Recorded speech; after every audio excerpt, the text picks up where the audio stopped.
leave it better than before. I want to leave the world in a better state than it was on the day that I found it. But if it's just a dream unrealized, I hope it will inspire the future generations to work towards that goal, so we can all benefit from the progress being made.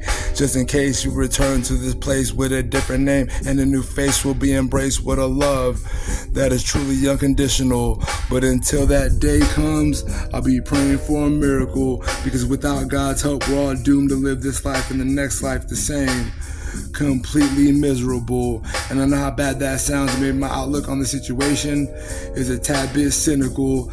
I'll admit I'm a bit jaded from my experience with this life as a whole, but it's just not from my life, but also from the life stories that were told to me when I was young that I still remember, even though now that I'm old. And now I can see I'm half the man I used to be, and now I realize my reality is based upon my flawed beliefs. And if I wish to manipulate the universe as I see fit, I need to have faith that one day God will answer my prayer and allow me to have the power to do what needs to be done, and as above so below. But not my will, but may His will be done here on earth just as it is in heaven. I just want to see everything continue to get better, not just for a few, but for everyone caught in the rain whenever we experience bad weather.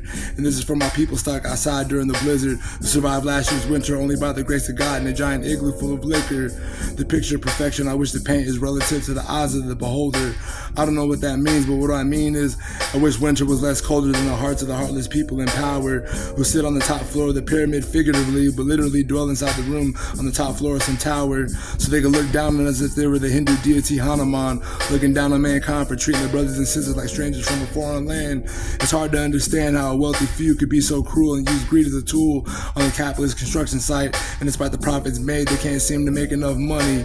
It would be funny if it wasn't sad how bad the message to us was when we received the words from God given to us from His prophets, who foretold of events to come that came from the visions that were given to the blind prophets, whose prophecies will probably be the spoken word that's whispered by the wind, just to be unheard by the deaf, dumb, and blind, who ignored the signs of the times, time and time again.